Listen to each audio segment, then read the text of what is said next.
Hey guys, in this video we're going to talk about how to build and install the Kawasaki Frame Sliders.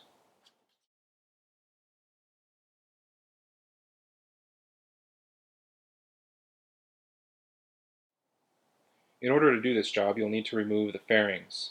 If you don't know how to do that, check out my video. There's a link in the description on how to remove the fairings to get access to the part of the engine where we're going to be installing these sliders. Here's a look at the parts that we're going to be using, and all of these are included with the Kawasaki Frame Slider kit. Some of the parts are right and left specific, and some of them are the same. Everything here in the middle, we just split this for the right and left side, and then this is for the left hand side, and this is for the right hand side.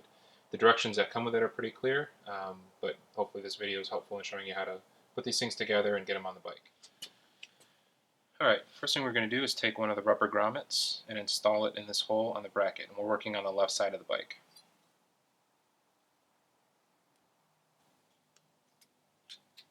Okay, rubber grommet is installed. The next thing we're going to do is remove this front engine bolt. This uses a 14mm wrench.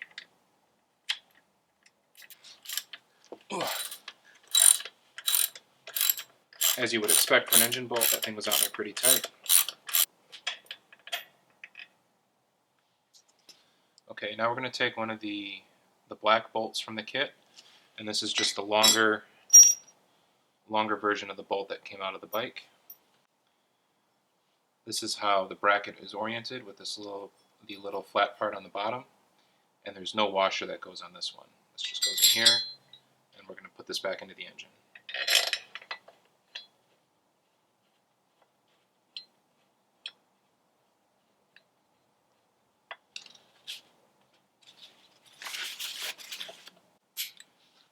This bolt goes in with an 8mm Allen.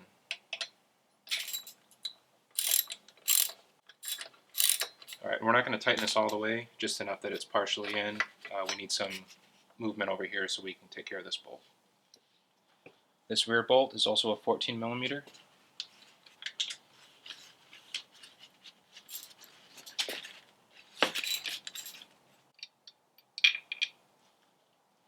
Alright, now to put the rear part of the bracket on, we're going to use the left-hand specific bracket bolt and the left-hand specific collar. The collar goes inside of the rubber damper.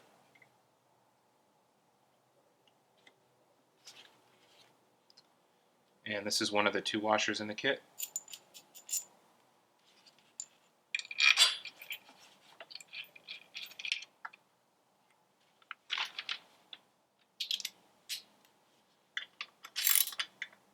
Alright, now we're just going to get these so that they're basically hand tight.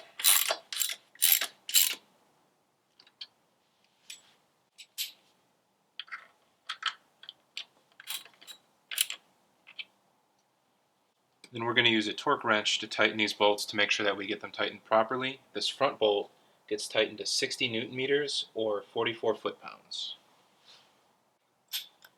And I'm just using a Craftsman beam style torque wrench.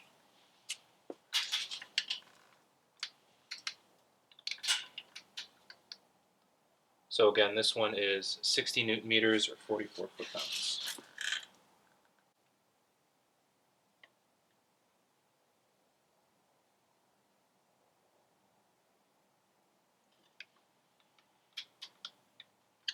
Alright, that one's tight.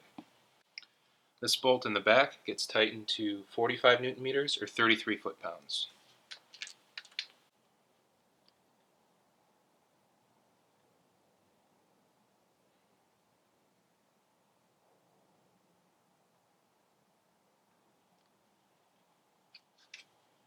Alright, before we go any further, these are the bolts that we took off.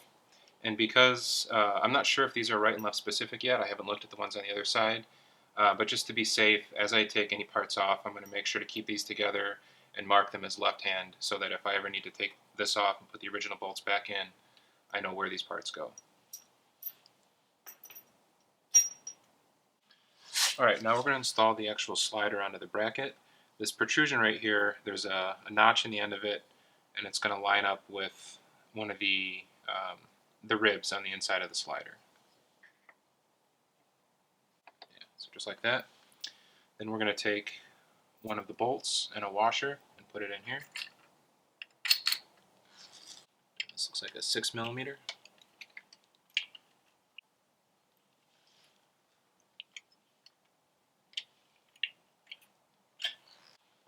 Okay, and the torque spec for this bolt is 20 Newton meters or 15 foot-pounds.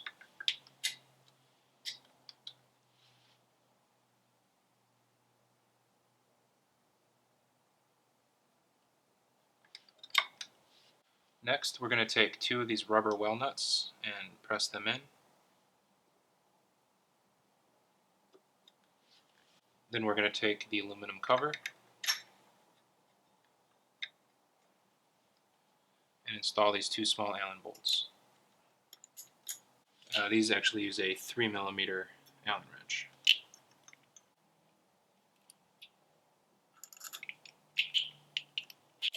And these don't need to be tightened down very much, just enough to expand the well nut inside of the slider to hold everything in place. And I noticed when I was tightening the main bolt that you can still rotate this piece a little bit. So what I might do once I get the fairings back on is, if I want to change the orientation of this a little bit just to get it to match the lines of the bike, I'll pull these off, loosen that, adjust it, and then tighten everything back once the fairings are on. So that's it. Repeat the process on the other side, and then you can refer to the fairing video, the fairing removal, to see the steps on how to take the fairings off and put them back on. Thanks for watching.